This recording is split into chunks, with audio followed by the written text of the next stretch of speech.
Welcome to Amazon Ads Raw Daily with your host, Alex. Hey everyone, and welcome to this episode of Amazon Ads Raw. Today we talk about the path to conversion, which is a new report available in the ad console. I think it's the first time that Amazon has introduced a new report to the ad console that is not an Amazon Marketing Cloud and AMC report. And we go through the report together. I'll show you what it has, what it comes with, and we try to figure out how we can use it. I hope this will be my last video where I don't have the proper setup with my microphone and my camera. I'm still not in my home office yet, so bear with me on sound and also on the video. So this report comes in two versions. One version of it is actually a live dashboard inside Amazon that gives you kind of the same view. It only allows for the last 7 days to look at and the last 30 days, and you can only see the top 5 paths to conversion. While in the downloadable report, you get all the paths to conversion, and you can choose multiple reporting periods: last 7 days, last week, last month, last 65 days, whatever you wish and whatever you know already from other reports. In this spreadsheet, I have kind of split down the paths into, let's say, touch points. This is just something I did for myself to have a better overview. Usually it comes with like one path. I've split it down for me to make it easier. It also comes with a couple of metrics. These metrics are native with the report. The purple ones are calculated metrics that I calculated or that I just added, like number of touch points, right? So you can see it here. Sponsor products purchase means 1 touch point. This is 2 touch points, and this is like 3 touch points. That's why I kind of split down these things, so it's easier for me to see how many touch points we have.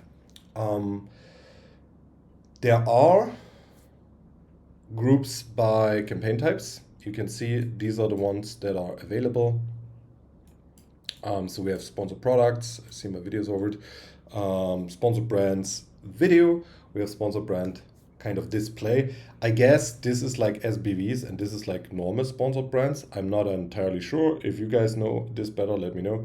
We have sponsored display and Amazon DSP. So we have all the different campaign types here. And then we can see based on these, the combination of paths and how many purchases and sales we had in the given period, and also a breakdown by new to brand sales and new to brand purchases. So 2 metrics plus the new to brand dimensional breakdown of these 2 metrics, and the percent of sales coming from that path. So we can see that this first path here, sponsored products, produces 82% of all my sales. Maybe I can do something like that, so it's a little bit easier to follow.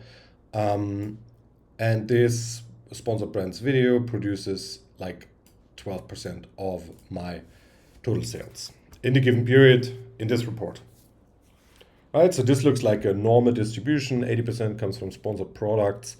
However, this is, as a path, it is only sponsored products. So there was one interaction only with sponsored products. And yeah, then the person or the persons or the customers purchased. What I think would be very useful for Amazon to add to this is percent of new to brand sales, because if we are looking at new to brand sales and new to brand purchases, and the path analysis should be around optimizing for new to brand, then it's interesting to understand that some of these paths are not driving as much new to brand sales and new to brand purchases. For example, in this case for this brand, my sponsored display is not driving a high amount of new to brand purchases. That is because most of the sponsored display activity on this brand is retargeting and remarketing. Therefore, it seems to be very clear to me that this is like happening. Display sponsored brands, I'm not sure why this is. Maybe it's because most of the keywords here are branded. Could be, and so on and so forth. So this would be very helpful. Or let's say this could be a nice addition to do. Also, the number of touch points could be a nice addition to add. It's a very simple thing, and you can then sort it by the number of purchases. And that's already the whole report, basically. You can see how many purchases came from a certain conversion path. Here's my criticism or my thoughts on why this report is not that useful, in my opinion. So, usually you want to create a path to conversion report. Google does it, Google Analytics, Google Ads. I'm not sure if Meta has something like that, but I'm pretty sure. Like all the tools have that. The idea for that is marketing attribution usually happens with a certain attribution system, with a certain conversion attribution. Amazon uses last click attribution. That means if a customer interacts with a sponsored product campaign and then with a sponsored brand campaign, so like that, the sales are attributed only on this sponsored brand campaign and not on the sponsored product. So sponsored product would only see spend but no sales. Same goes for all of these others where we have more than one touch point. Only the last touch point gets the sales attributed and the first one only gets spent. Now, if you create this path to conversion overview, you would see, hey, this specific campaign type here helps to drive conversions, which are then measured only on this campaign type. Therefore, it's necessary to have the budget and the spend running on this as well. The problem here with this report is we don't have spend, we don't have conversion rate, we don't have ACOS, so there's nothing indicating any kind of efficiency from these different conversion paths.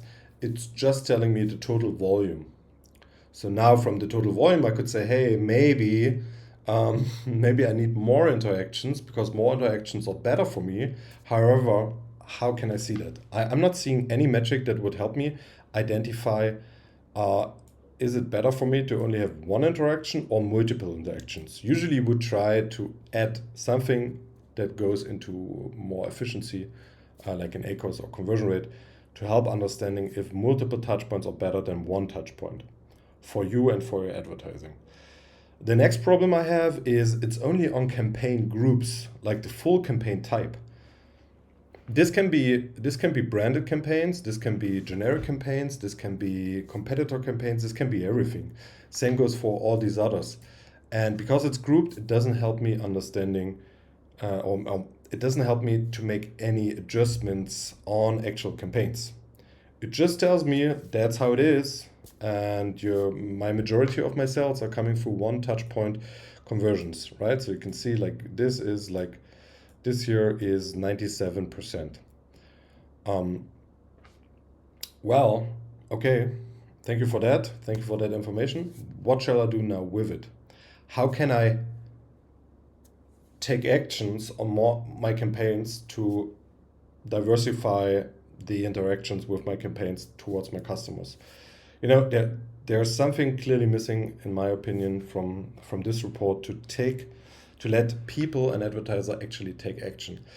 And this could be additional metrics. This could be a more granular view, like campaign view instead of campaign groups, and so on and so forth. So it is a first step from Amazon to make AMC-based reports available in the ad console for non-AMC users. However, the report as it is right now feels super useless, at least in my opinion. Let me know if you think differently, and let me learn how you would use the report to make your ads work better for you. And with that, thank you all for listening. Thank you for listening to Amazon Ads Raw Daily. And remember to stay curious.